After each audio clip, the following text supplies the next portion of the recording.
Now we have our second topical seminar on EIC detector with Yulia, that is a staff scientist here at JLab. So Yulia, yeah, thank you. I hope you can hear me well. So let me introduce myself. So I'm Yulia Furletova. I'm JLab staff scientist, and I'm working for EIC for I don't know, maybe the last 6 years or so here at JLab.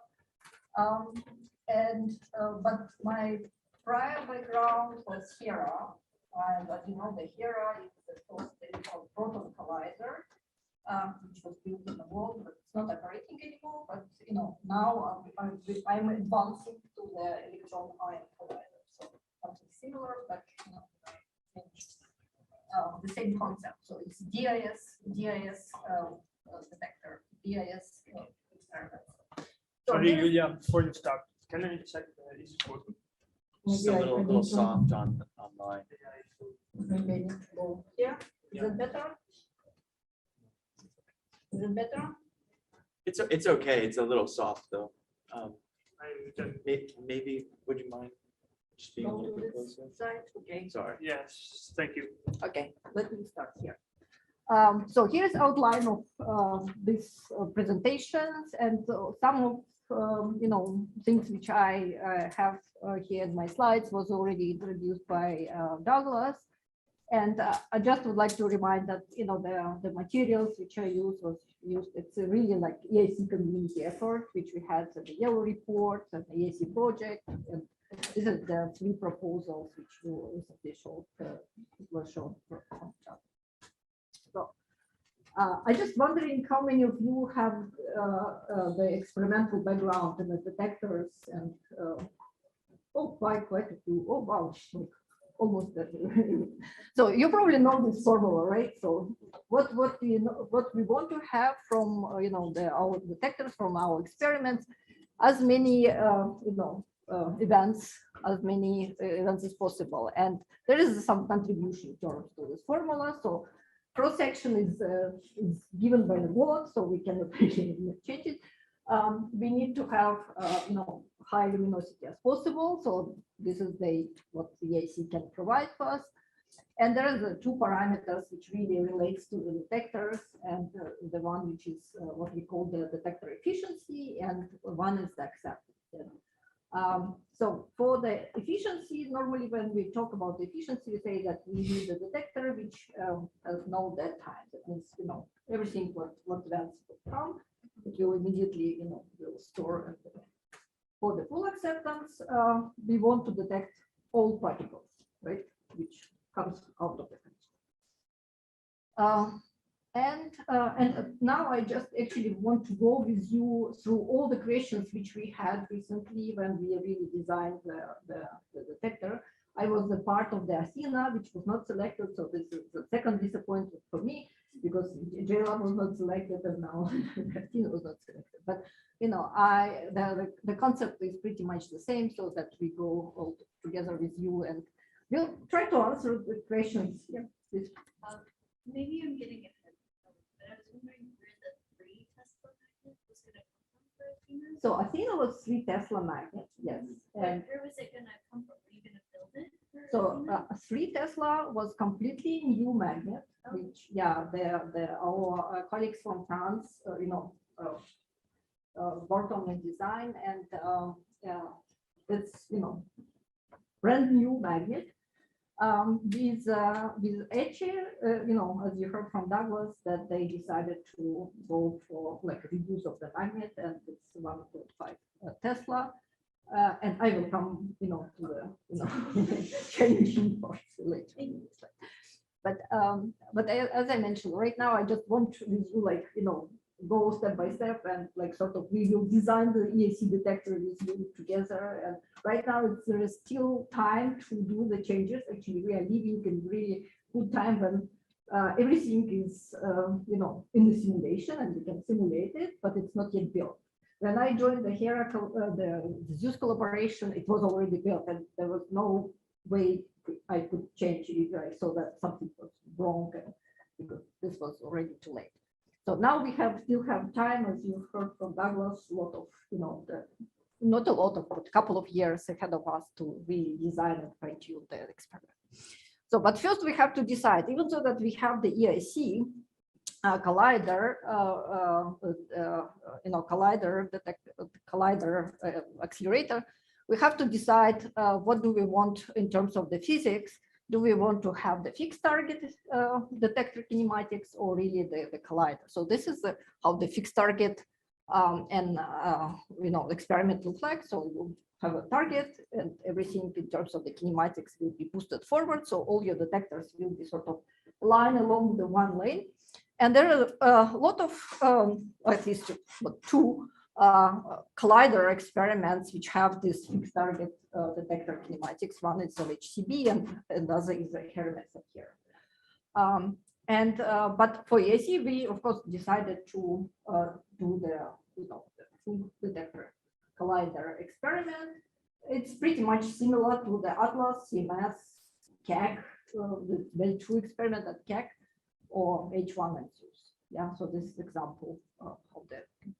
In terms of the, as you can see, the difference in kinematics. So here particle goes forward. Here, in terms of the collider experiment, they go to the 4 pi. Yeah, so that means we have to cover everything around. And this is the exercise which Douglas told you. So you can do this at home, and just to compare the benefit of the fixed target experiment versus the collider. So now we decided that we will do this, total acceptance detector, the collider type. How should we do? So what is really like limiting factors? So you have your ions coming or protons coming from one way, electrons from another. So they collide, some particle scattering. Of course, that you have to deliver the beam, right? So there's of course will be some limitations because there will be beam elements here and there, which will limit, the space, and you will not be able to squeeze any detectors. So, and that's also define what the size of the magnet you can build here.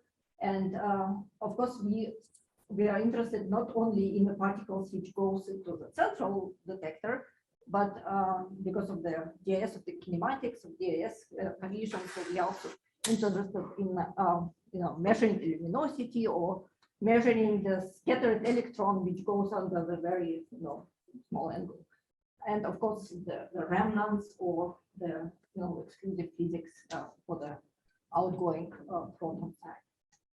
And it's really important, and what we actually started at EIC from the very beginning, that it's really important to keep the integration with accelerator at the very early stage. So we had thousands of meetings with our accelerator colleagues explaining them why it is important to keep this design and why it is important to provide some space for detectors in this area or that area.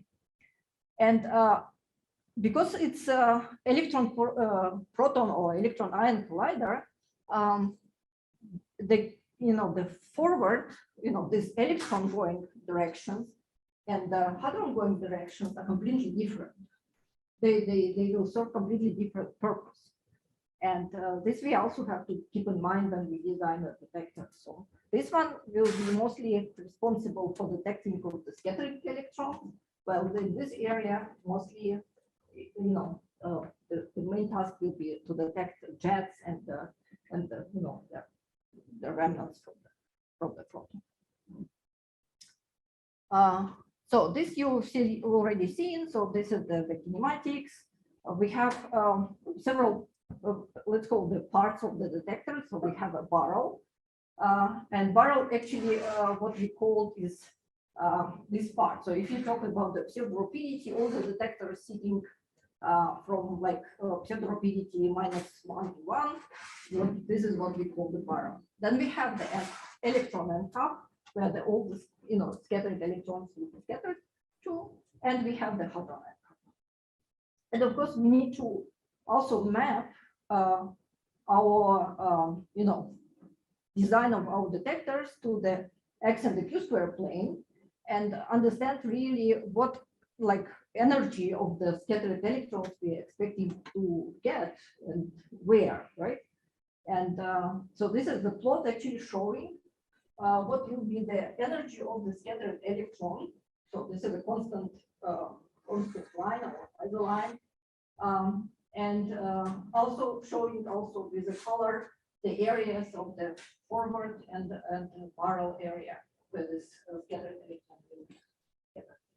And as you can see that mostly all our scattered electrons will end up in the electron end cup or in the barrel, right? And the higher the energy, it will sort of bounce, to the higher and higher energy. Sometimes it will also bounce back to the hadron end cup, but it's really rare, and it will cover only the very high Q square area somewhere over. And for the hadrons, it's actually the opposite. Yeah, so they mostly will end up either in the barrel or the hadron end cup. And the higher the energy of your jet or your hadron, the more higher X or higher Q square it will be. So now let's answer the question, why do we need a magnetic field? You know all this, the formula, magnetic field, we need to measure the particle momentum. So when the charged particles inside the magnetic field, and in this case, the solenoid, it will start, curling, and this motion, what we call the helix trajectory, right? So let's start moving along inside the solenoid. And what we do in the experiment, so we are measuring the bending radius or bending curvature, and using this formula, simply this simple formula, we reconstruct the momentum. Now the question about the solenoid field. What is the strength, right? If we have the too strong magnetic field, then all our particles will start sort of curling, and low PT particles will go along the beam pipe and will be undetected. Yeah, so simply we will lose all the low PT particles. They will simply go along the beam pipe, like shown here, right? But if we have too weak magnetic field, then high PT particles will just simply go straight, and we will not be able to reconstruct this bending radius. In this case, we either need to have very precise or high granularity detectors so that we can really distinguish between the different momentum. But of course, the higher the resolution, more expensive it is, right? So we have to find it out. So another thing to remember that solenoid we need only for the detector system. Accelerator do not need a solenoid. For them, it's even worse. So they need to compensate it because when the particles goes along the solenoid field, it will see some magnetic field, and you need to correct it in order to keep on the orbit.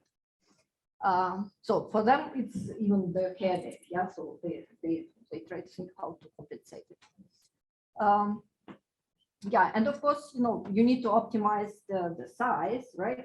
Douglas already told you that how if you're building the detectors inside the hole which already exists, so how you really move the detectors in and out for maintenance. So you have to really see that everything fits together. That it's the bore of the solenoid is large enough so that you can squeeze all the detectors inside, and the length is enough to measure the potential. Okay. So finally, it was chosen the BaBar solenoid magnet. It has 1.4 Tesla field, and this is the diameter is 2.8 meters and the length of 3.4 meters. So everything fine, but what is the problem? Yeah, so we can spend we can save the money because it's already existing magnet. We don't have to spend extra money for that. Problem is that it's sitting at the AP8. And the experiment which we are building is at AP6. So now we have to disassemble everything and ship it and move it to the AP6. Yeah, so this will be additional money and additional risk because during the transportation something may happen. Yeah, so this is sort of the way you balance your cost, risk, and you know, all this. So now let's go to the detector design. So central detector design, so this is the general purpose detector as all the particle physics experiment. They have tracking, Vertex, PID, calorimeter. Some of them have a muon system, so we are not planning to have one. Yes? So as I understand that the BaBar magnet will be used by S-Phoenix first. They already using it. Yeah, and then the S-Phoenix has to shut down so that HR can use the BaBar magnet. Yes. In that meantime, Star has already shut down and IP6 is free. So AP6, yes, they will clean up AP6 hole, and then they have to disassemble S-Phoenix and ship the magnet to the AP6. So S-Phoenix stops taking data after Star has stopped. Yes. Because Star will need to disassemble completely the whole, yeah, so they have to. Yeah. Okay. When I mentioned to you that we need to measure all the particles. So measure all the particles means that we need to measure particle momentum, the vertex, energy, and the time, right? So by measuring all these four, we can identify the particles, right? And like we can fill this four vector with you know, corresponding properties. So if you look at the data particle group, we have 200 particles listed there. Have you seen this? It should be your, you know, the book of the particle physics. You know, it should be on your table every time you open it. But if you look carefully, then you will see that only 27 have the lifetime or can like travel more than before the decaying more than 1 micron, and only 13 have a lifetime greater than 500 microns. So that means we have to really concentrate on the detecting of those 13 types, right? So not bad. So we are already going down from 200 to 13. But how we identify the others? Of course, the others we identify by looking at the invariant mass of the final state particles. And this is example of the D0 going to the pi k. And this is a question coming, you know, how well we should measure the particle momentum. And this is sort of gives you an example. If you take the Monte Carlo samples and you plot an invariant mass of the D0 by just, you know, combining those two particles, you will have the delta function, right? But it's, of course, it's the ideal situation. But when you start putting the smearing parameters into your momentum, you immediately see that this invariant mass peak started to get broader and broader and broader. And if your tracking detector do not really reconstruct momentum very good, you like simply will not be able to identify this D0 particle. So that means for the EIC, of course, we would like to have you know, here, but the light showing that we cannot really go as good as that. So let's move to the tracking detectors. This is you know, example of the tracks in life, and this is how the tracks looks in the particle physics world. Of course, all particles need to interact with the material of the detectors, and the way how they interact is described by the Vertex formula.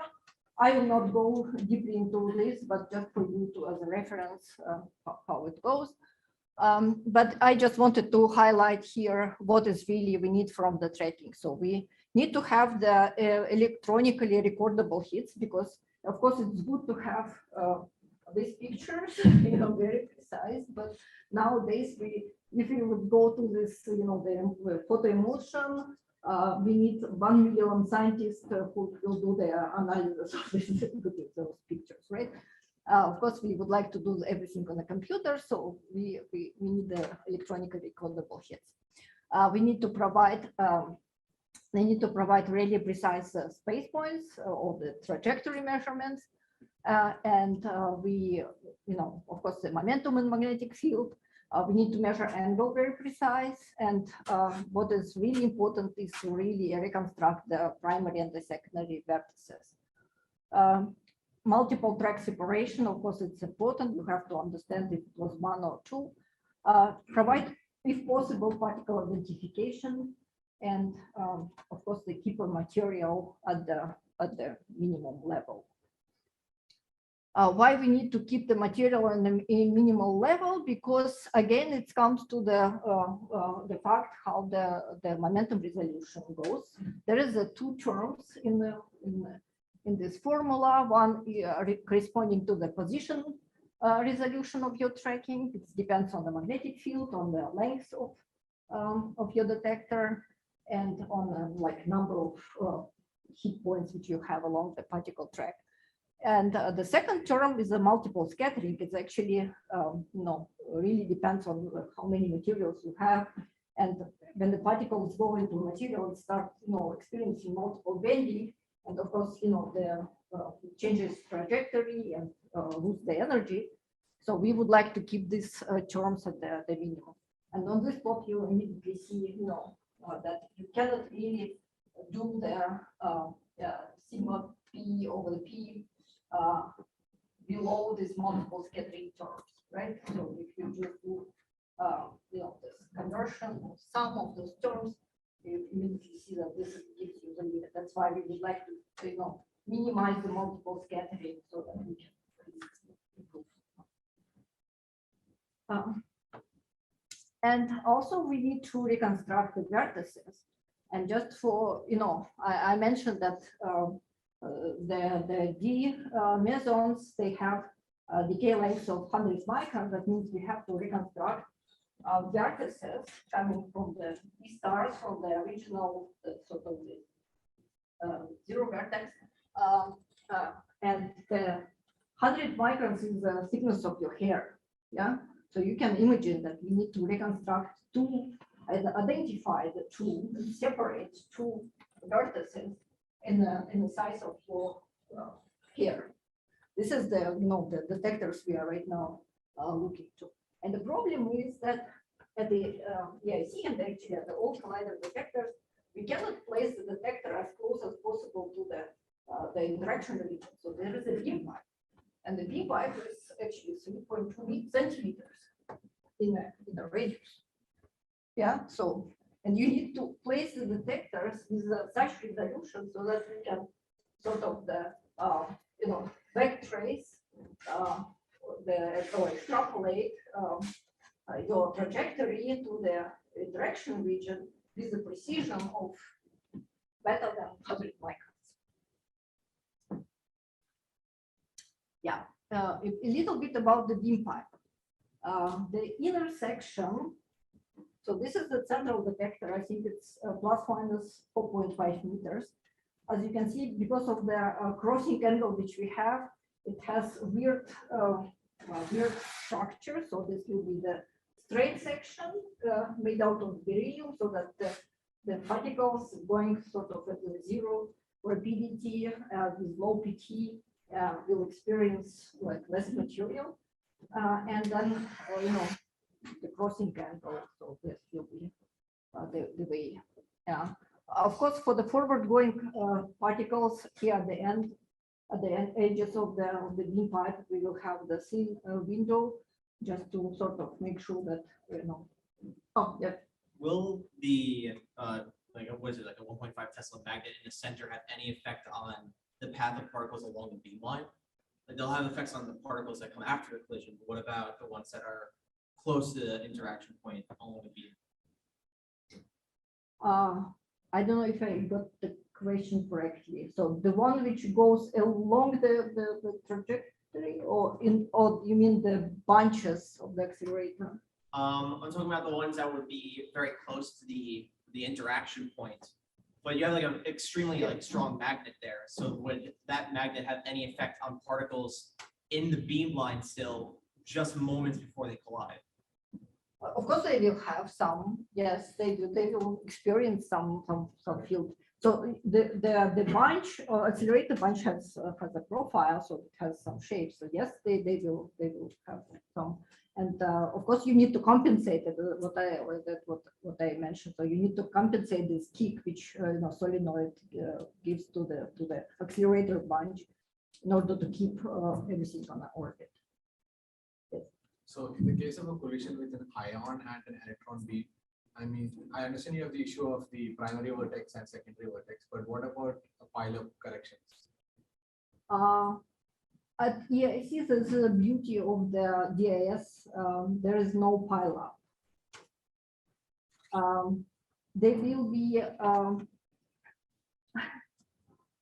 be only one interaction once in 500 collisions.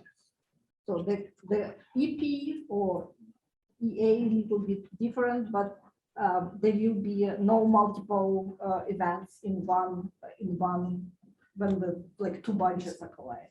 I understand that for EP, but EA as well. EA will be a bit, it's not like the AA collision at LHC, yeah. So there will be some, but not like every collision which we have.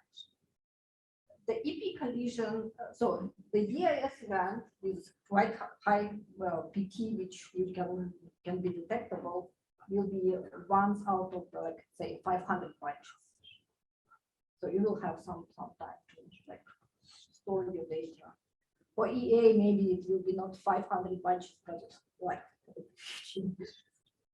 but there will be no multiple events. Maybe they will sometimes, but not at regular. So this is the tracking system at the EIC, how it was designed. Again, you can see that we will have the Vertex detectors, layers, then the outer layers also based on the silicon, and MPGT-based micro-orbital technologies before and after the jerk. And there will be also silicon disc along the beamline and the end caps for the forward and the backward particles, and there will be also the ACA dot, which will provide the type information. Yes, and as I told, we need to reconstruct the tracks and everything, regarding the reconstruction and the simulation, what we are using. There will be a separate talk by Dmitry Romanov. I think okay, and we need to keep the low material budget. So this is what we are expecting to have per layer in terms of this Vertex detector. And they will have the 10 micron pitch. It will be based on the ALICE ACT-S3 technology maps. And yeah, this is sort of the geometry which we are going to have. So if you're looking at plotting the distance of closest approach with such configuration, so as you can see, depending on the momenta, we will be able to sort of go down to the 10 microns, maybe for low momenta, it will be around 100. But it will be enough for them. For the outer detectors, micro Arwell, resolution is around 50 microns. Even though that we have the granularity is around 100 microns or 400 microns. And this is the sort of the final momentum resolution which we are going to achieve with this type of detector. Of course, when we talk about the tracking detectors, we need to really reconstruct the tracks. And what is really important to keep the synchrotron radiation under control, because there will be a lot of ghost hits. And if you start to reconstruct the track with a lot of the ghost hits, it will be really challenging. Right now, people are thinking of using the machine learning tools to do this, but it's probably for your generation. We didn't succeed yet. And of course, the beam gas, we need to keep the vacuum under control. This is how the beam gas event will look like in the EIC detectors. So like random heats, random tracks. And of course, there will be some slow neutrons. So everything needs to be under control here. So let's switch to the particle identification. As I mentioned, 13 particles, and this is electrons, positrons, gammas, so jets and special types, like number of collimated particles. We have the individual hadrons, pions, kaons, protons, muons, neutrinos, which we are not detecting, but we are detecting it by measuring the missing T in the electromagnetic and hadronic calorimeter, and the neutral hadrons in the hadronic calorimeter. So this is the way sort of the how you identify. Why do we need actually the hadron identification? So this is the main question, like why do we need to identify individual hadrons? And this is one of the examples. This is one of the processes which we are going to study at EIC, which calls boson-gluon fusion. So if you do not have the PID or don't have the vertex, you simply do not see any invariant mass. So it will be filled with a combinatorial background. And another example, so if you start to introduce a little bit of the particle identification and the vertex, you can immediately see that out of this continuous background, you have a nice peak of what was it, D0. Yeah, so that means we need to really identify the particles in order to make the correct combinatorial combination. When you plot also the momentum of the particle as a function of pseudo rapidity, you immediately see what was the range needed at the EIC to identify the particle. So this is the pions and the kaons. As you can see in the electron-ion path, you only have the particles with momentum 10 GeV, goes down in the central rapidity, while in the hadronic and curve, where most of the hadrons goes, it goes up to like 50, 70 GeV. And this is how we actually design our PID system. It's mostly based on the Cherenkov detectors, so that we have a dual radiator reach, responsible for identifying high momentum particles. We have a third in the central detector in the barrel, and modular reach in the electron-ion cup. And this is how they look like. So this is the backward directions. Modular reach, it covers pi to k up to the 10 GeV and has a modular structure. We're still discussing if it will provide if we are going to keep this technology or not, because it's quite massive, and in this area we would like to really minimize the material. For the barrel, we have a jerk, so it's readily compact detector. It's only occupies like 5 centimeter space, but it has some expansion volume, and it covers up to 6 GeV. And for the forward PID, we use the dual radiator reach. It has the aerogel and the gas component into it, and as you can see that it's covered really the full spectrum. Yeah, so still under question what kind of readout we are going to use for the PID. It's actually not only for PID, but also for the calorimeter, either PMT or SciPMs. There is a lot of advantages and disadvantages to the different technologies. Right now we are of course considering the SciPM, but they have really pitch dark noise rate, and that might potentially create a problem for our data acquisition system, because we are planning to have a streaming readout. That means we're going to transfer all the data, all this noise, and this potentially could be the bottleneck. Also, for the timing, we need like time of flight detectors, and this is example how the time of flight detector works in like fixed target experiments. But at EIC, so we have a collider kinematics, and there are a lot of questions about like what should we do as a start of the detector, like T0, right? Because we cannot really like trigger our detectors at the collision. So what we are going to use, and there are several methods how you're going to do this by, and actually right now it's done by measuring the lengths. That means you have to really identify the very precise the vertex so that you can, minimize this uncertainties on your particle length. And of course, you need to have very precise timing for your time of flight system, the order of like 10 to 20 picosecond. Yeah, so picosecond. Yeah. And the ACL dots, which we are currently considering right now, so the prototypes show that we can provide 20 picosecond, better than 20 picosecond resolution.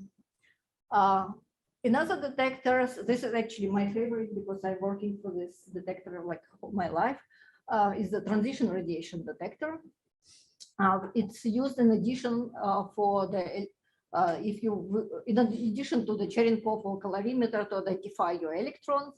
And the idea is here that then the electrons when they travel through the detector and this inside this radiator, they produce a transition radiation photons. And just by looking at the extra energies which is produced by this type of detectors, you can sort of identify it. And this is the setup which we have actually here at Jefferson Lab, where we're testing the but it also provides very precise track. Why do we need the calorimeter? So of course we need the calorimeter. You can say that in principle for the charged particles we don't need this, right? So you measure the momentum and you identify the particles, the PID, and you sort of knows the energy, right? So like, why do we need to measure? But I can say that it's not always possible to identify the particles. And sometimes, your momentum measurements are not really, at the very good level. And here's an example, right? So your tracking resolution goes like linearly, while the resolution of the calorimeter is sort of shape.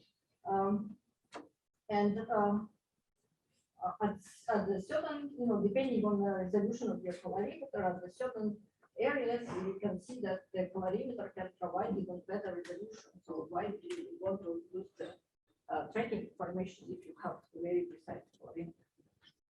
And also it provides measurements of the energy for the neutral particles, right? This is the only detector to provide energy measurements. So this is like, why the calorimeter, what we call it.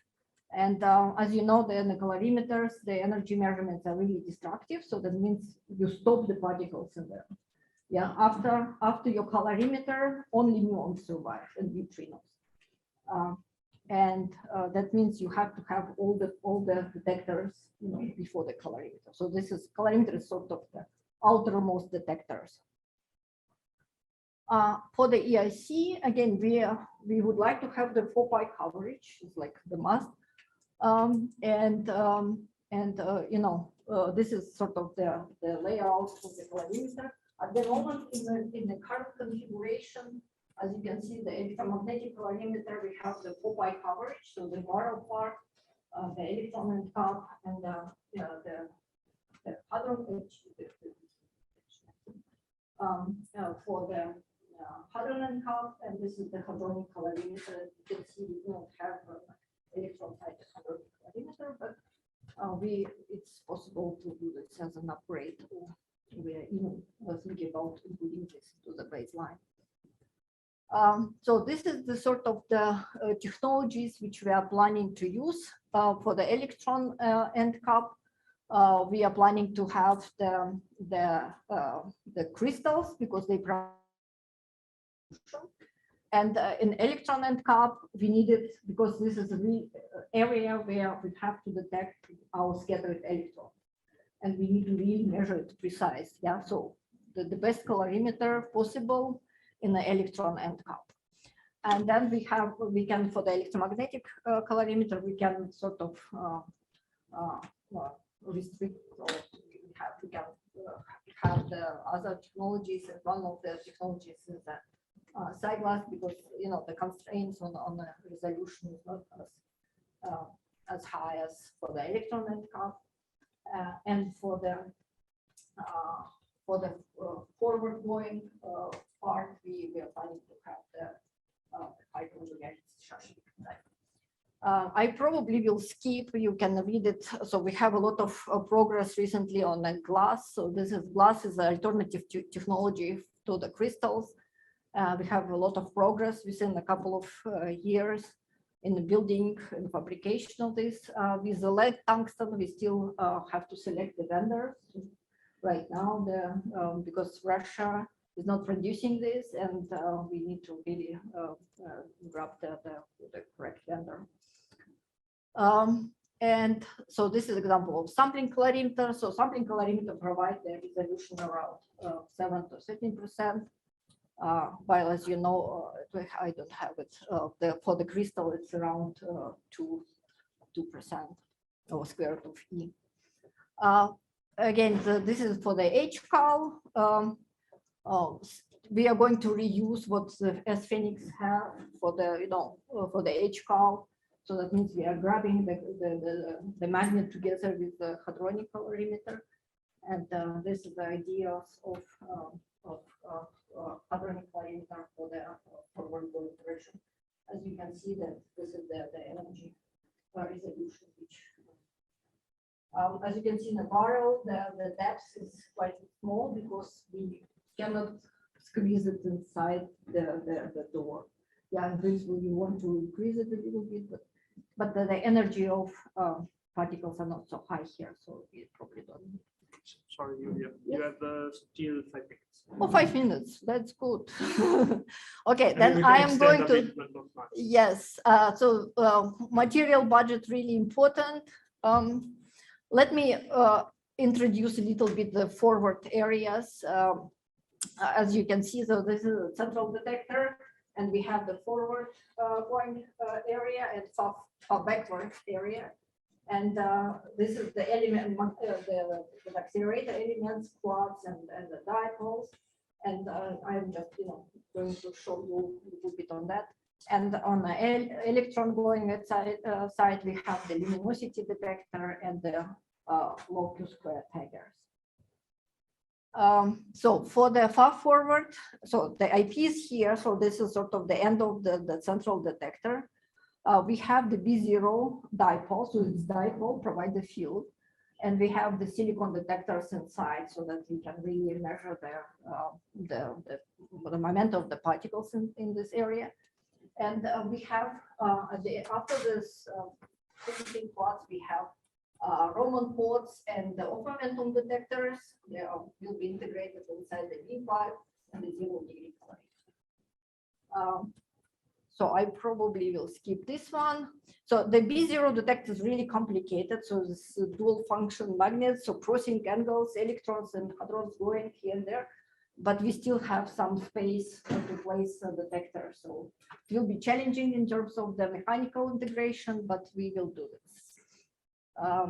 For the Roman ports, we are planning to have detectors inside the beam. As you can see, this is a cone of the particles, 5 milliradian cone, hitting the Roman ports, and they will have to really go very close to the beam, 10 sigma away from the the trajectory of the beam, and they will be movable because we do not want to really burn the detector, so we will move them out during the injection, and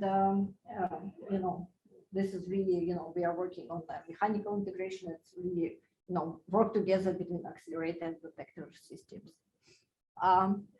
Douglas showed you the scrap cavity rotations, but due to the scrap rotations, this introduced also some angular smearing and the vertex smearing for the particles going into the forward area. That means we have a lot of uncertainties in this area, but so right now the work is going on to sort of optimize it and make sure that we have the the enough resolution for the detector so that we can sort of balance this. Why we have a two system, this is good examples coming from the DVCS process. So as you can see, the B0 detectors and the Roman pods actually provide the almost the full coverage for the forward-going particles. So this is the forward-going particles, and this is what Roman pods will measure and what the B0 will measure. And if you go to another energy, as you can see that, one system or another started to take the lead on the detecting one or another particles. We also planning to have the off momentum detectors because those particles have, in our accelerator, we will have the protons which comes from the nuclear breakups, and they will have the different magnetic rigidity. That means they will be bended strongly. And we need to have the detectors over here, so they will not reach the Roman pod. So we need to detect them earlier, and we call them off momentum detectors. Another the sort of the idea, or not idea, but the types of the particle we could have the lambdas, which is decaying, right? And for those, we need to have another set to detect the negative of ions because they will be bent in the opposite direction. So it's still under discussion if we want to have it in a primary design or inside after the upgrade. 0-degree calorimeter, very important. So it will be seen. So this is a central detector. So you can see the scale, right? So this is a central detector, 9 meter space. Then we have the B0, and then the cracks with all the final focusing quartz, Roman pods, off momentum detectors, and the ZBC, so the final detectors. I probably do not have the time to talk about far backward region, but as I mentioned, that low Q-square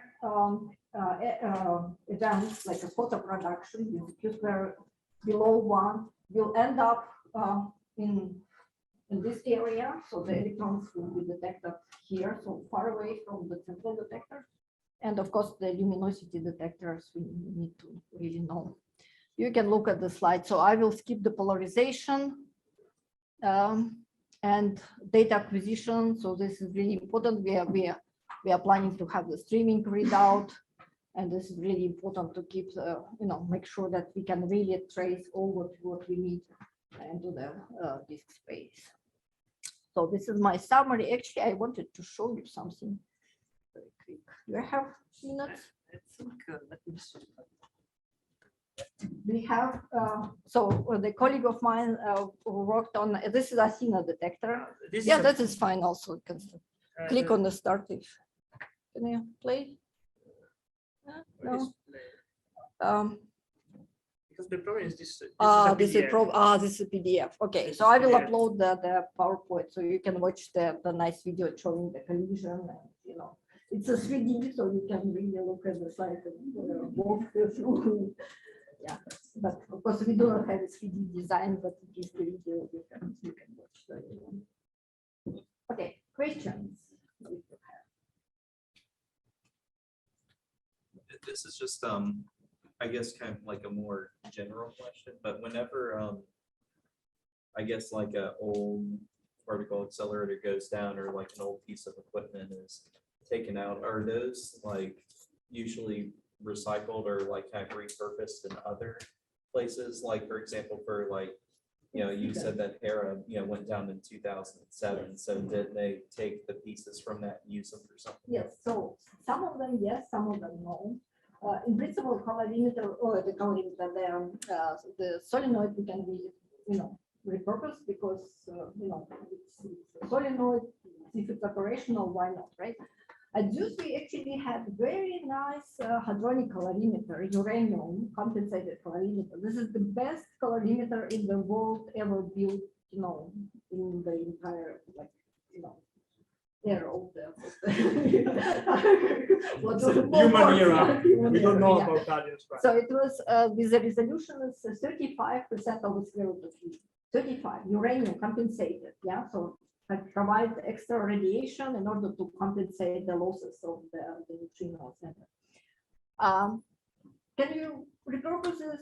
Yes, you can, but Zeus paid like, I will not say the exact numbers, but a lot of money to ship it back and store, in some, the garbage containers, underneath somewhere in Utah, I think, or somewhere. In principle, you can dig this out and you can, place, there's like nice crystal bars, you can, like polish it and reuse it. And probably, but, they're not using it right now. Why? I don't know. Because at that time, there was no transition between the HERA and the ESC. Probably, if the ESC would start right after the HERA, they of course will reduce it. But yeah, the gap of, I don't know, 15 years. Yeah. But some tracking probably we will not use because it's first of all old and aging, and we probably want to have something brand new and like state of art, more like solenoid. But some of the equipment we can, like robotics. Would having a 3 Tesla solenoid actually be advantageous? Because you said that, for example, some of the particles would just spin out basically without being detected. So with the 3 Tesla low PT particles, there is a, if you look at the spectrum, right? So it's not like, you pick up a particular. So there is a PT spectra. So with 3 Tesla, you will not be able to detect a low PT, right? With really, like, I think. At Zeus, we had a cut of the 50 MeV. So in this case, like 50 MeV will be lost inside the pipe. But you detect the high PT and can measure with a high resolution. Yeah. Also, the 3 Tesla will help you to detect the particles going along the beam line.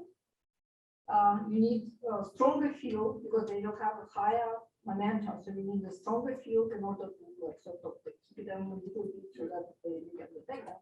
So in this case, the 3 Tesla is a really advantage. But for some physics, like the D-star, if you have a slow pion, probably you will lose this physics because slow pions below like 100 MeV. Cost, like aside and everything, would it be advantageous to use like a bearing magnetic field, or would that just add a degree of complexity that's not worth it? The cost, you mean? Yeah, if like you just ignored costs and stuff. So it's, my personal taste, I would go for the new magnet. But right now, as you saw from the Douglas, we are thinking about having the 2 interaction regions. That means, we can repurpose, the old magnet and save the money for the first detector, but build the new one for the second detector. Yeah. So in this aspect, it's sort of the balancing between, Yeah, that would have been my second question. Yes, yeah. But from other hand, so I'm from Latina collaboration, we propose the 3 Tesla, and I, personally think that you're building the machine, which is like $1 billion accelerator, why you want to reuse the old equipment, right? So why don't you spend on and really build the, the state of art detectors? But of course, everything, is money, right? So right now we are trying to get the collaborators from the entire, the world, so that they can also contribute to their development. For the 0D calorimeter, actually, I didn't mention it. We have really state-of-art detectors, which is silicon, so that will provide really you have a picture. Can you scroll? Yes. So it will have the several sections, and you'll have the silicon imaging layers in between. But the cost of this things, it's 60 by 60 is 5 million. So imagine if you have to cover like the 9 meters for the entire calorimeter space. So right now, so probably maybe for the next generation, probably for the FCC, it will be possible. But right now, we probably can afford only this one. So as you said, there was a competition between Athena and HR, and then finally HR got the money initially. So now let's say HR gets established, the motivation is shown, and then DOE gives you more money. Then so now the people involved in Athena and HR are working together for the HR experiment, right? So, No, right now they're working together on a detector one. So there will be new Detector. collaboration, and then we'll have a probably new name. okay, so now let's say you get more money and then the Athena comes in. No. they usually, try to cut the money. So you're No, sure they- that would not. There might be a lot of contribution from the institution around the world which wants to really contribute, but probably yes, we do have a little bit more money if we have more contributors, but still we have to sort of baseline and make sure that like if, for example, right now all the borders will be closed and there will be only US, we need to build this detector in order to have this project running. There will be limited, amount of money which we can spend, and we have to optimize it. We have another question for that. Yeah. Have they considered a liquid simulator design, like Atlas? Because I've heard wasn't it Atlas chosen because it was cost effective? Not at the moment. Uh, So we are not actually really like optimizing the cost, but we are also optimizing the performance, right? So we want to, some areas where we can sort of, have like traffic technology are not really like, very, very good in terms of the resolution, but, in some areas they can work, why not, can keep it there. But in the electron-ion cup, we really would like to have as I mentioned, the electromagnetic calorimeter, which is the best resolution. Other questions, comments? No feedback? Okay. All tired and want to.